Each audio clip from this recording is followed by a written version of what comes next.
From the very beginning of human history, strength was not a luxury, but a necessity. The first humans trained not with barbells or machines, but with the trials of nature itself. They lifted animal carcasses, carried water, hauled wood, sprinted after prey, and fought predators with their bare hands. These daily battles against hunger and death built bodies that were not only powerful, but also enduring.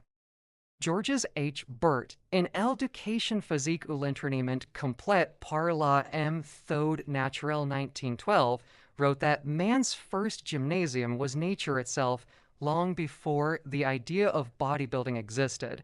The human instinct to grow stronger was written into survival. But as civilizations advanced, strength became more than survival. It became beauty, philosophy, spectacle, and ultimately a pursuit of greatness. The Greeks were the first to elevate the human body into a cultural and almost divine ideal.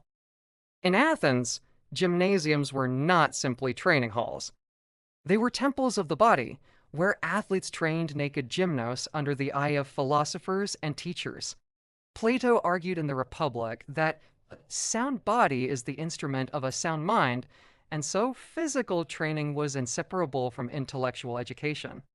In Sparta, however, the agoge turned training into ruthless discipline. Boys were taken from their families at 7 and molded into warriors through endless combat drills, endurance runs, and strength training. Their physiques were built for war, not symmetry. Yet across all of Greece, the ideal of the perfectly proportioned body was immortalized in marble. Polycletus's Doryphorus, the spear-bearer, was not just a statue, it was a mathematical formula for bodily perfection. As Nigel Spivey explains in the ancient Olympics, the Greek athlete was seen as a living statue, the embodiment of harmony between nature and discipline. In these ideals, we see the birth of bodybuilding, the fusion of strength, proportion, and beauty. Rome inherited this vision, but transformed it into something far more brutal. Gladiators, trained in ludi, endured punishing regimens. The physician Galen described their diets of barley and beans, rich in carbohydrates to fuel their punishing routines. They trained with weapons heavier than those used in combat, lifted stones, and wrestled for hours.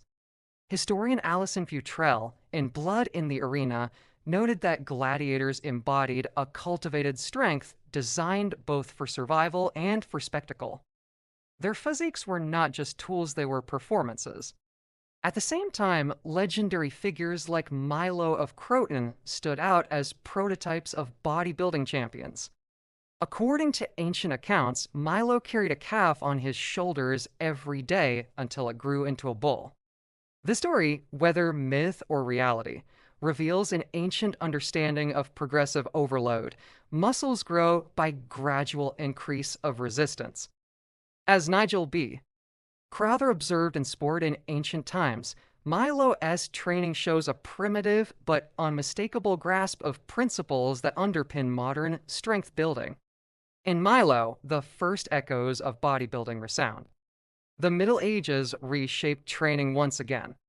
With the decline of classical ideals, the body was forged less for beauty and more for battle. Knights trained to endure the crushing weight of armor, often more than 30 kilograms. They developed strength through swordplay, jousting, and lifting shields in drills that mimicked combat. Kelly DeVries in Medieval Military Technology writes, "The knight's body was a weapon, trained to sustain hours of fatigue under iron. Yet, while Europe emphasized survival and warfare, the East cultivated another approach. Shaolin monks in China trained through martial arts, combining rigorous physical drills with meditative practice. The Yi Jin Jing, the muscle or tendon transformation classic, aimed to strengthen both body and spirit. Their training revealed that physical development was not only a means of war, but also a path of self-mastery. In both knightly fields and Shaolin temples, the pursuit of physical excellence endured. With the Renaissance came a revival of human beauty and proportion.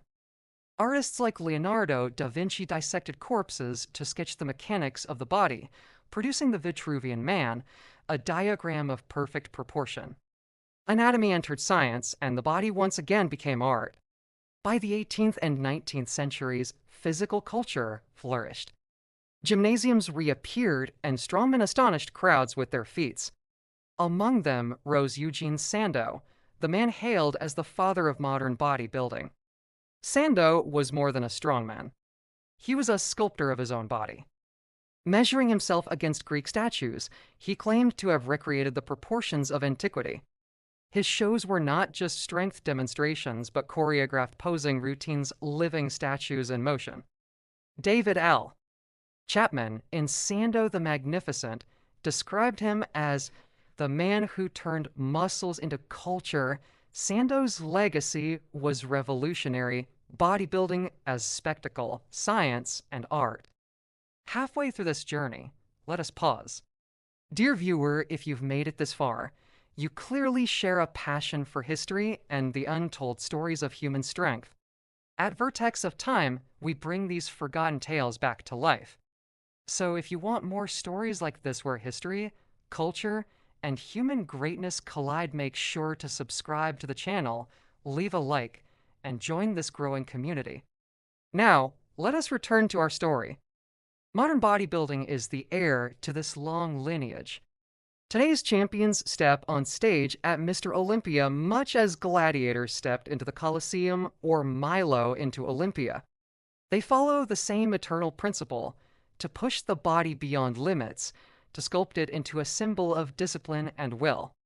Science now guides training progressive overload, hypertrophy, nutrition, and recovery, but the spirit is ancient. Arnold Schwarzenegger, echoing the Greek legacy, once called bodybuilding the art of sculpting flesh into form. Indeed, every rep, every flex on stage is part of a tradition that stretches back millennia.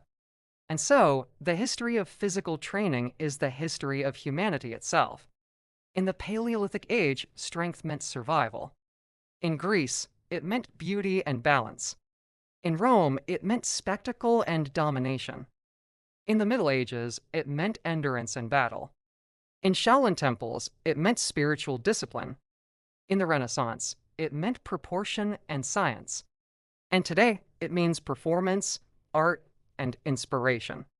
As historian Mark Singleton noted in Yoga Body, The Origins of Modern Posture Practice, the body is always a mirror of the culture that builds it. Bodybuilding is not a modern invention, it is an eternal instinct. So when we look at today's bodybuilders, we are not just seeing athletes with sculpted physiques. We are seeing the descendants of hunters dragging carcasses, Spartans enduring the agoge, gladiators thrilling crowds, knights enduring armor, monks mastering mind and muscle, and strongmen dazzling Europe. We are seeing a story as old as humanity itself, the relentless pursuit of strength. And as we close this journey, remember this: the human body has always been a battlefield and a canvas, a weapon and a work of art. To train it, to push it, to sculpt it is to join a tradition as old as civilization. From Milo of Croton to Sandow, from the Colosseum to the Olympia stage, one truth endures: the will to build is eternal. And that will is what makes us human.